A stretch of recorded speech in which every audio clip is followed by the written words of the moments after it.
The closure of the Strait of Hormuz is not only driving up the price at the pump in the United States, it's driving up the cost of delivering humanitarian aid around the world. That is particularly acute for Somalia, which is facing one of the most complex hunger crises in recent years. Nick Schifrin is back now with that report. For more than a year, Somalia's children have suffered from a looming famine and deep cuts to foreign aid. And now the war in Iran for them has become a matter of life and death. Iran's chokehold over the Strait of Hormuz has led to shortages of life-saving foods and delays on deliveries by humanitarian groups. It's just one example of the war's impact well beyond the strait. To discuss that is Matthew Hollingsworth, Assistant Executive Director for Program Operations at the World Food Program, who joins me from Mogadishu. Thanks very much, Matthew Hollingsworth. Welcome to the News Hour.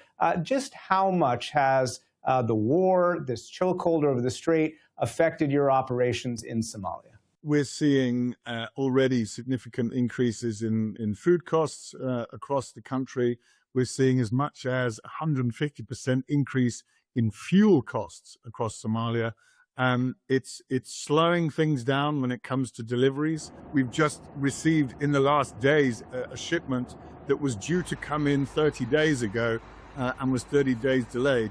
That means that during that period, we simply didn't have enough assistance, but it comes at a time when the country's already facing the impact of 3 consecutive failed rainy seasons, drought throughout vast parts of the country, where very significant numbers of people, more than 2 million, are facing very serious levels of hunger.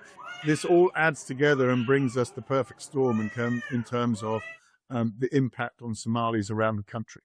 During your trip, you visited a village in Puntland, which has experienced, as you said, 3 failed rainy seasons in a row. What did you see there?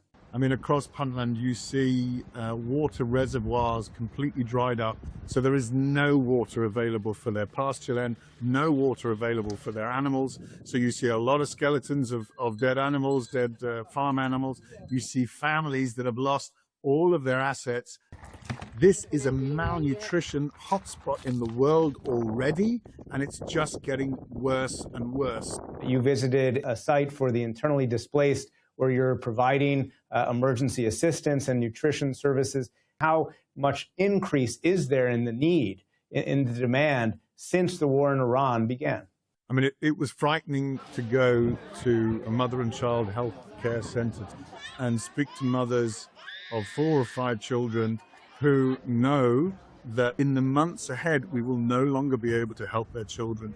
In this circumstances, when we don't have the resources, we don't have the stocks, we don't have the food, we're having to take tough choices. But we can only actually help about 1 in 10 who we would typically want to assist.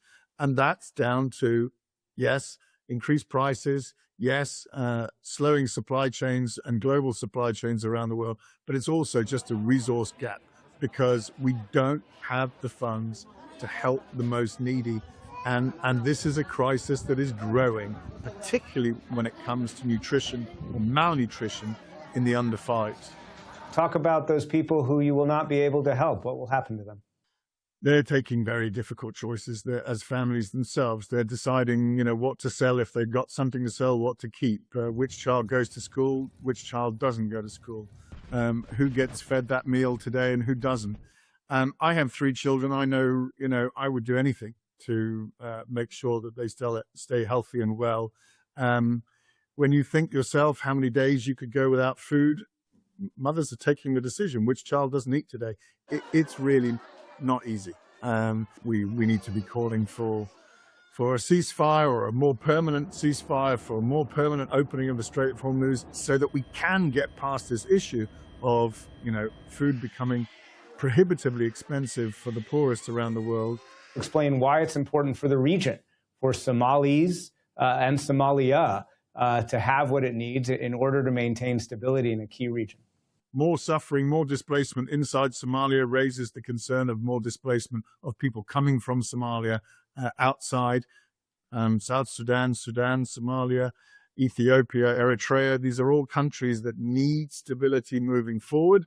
Without that stability, we know what that means for the rest of the world.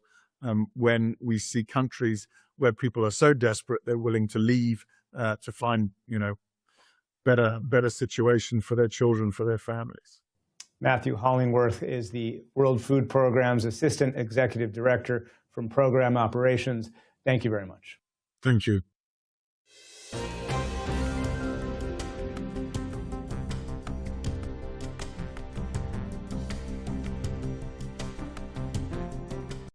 Support journalism you trust. Support PBS News. Donate now, or even better, start a monthly contribution today.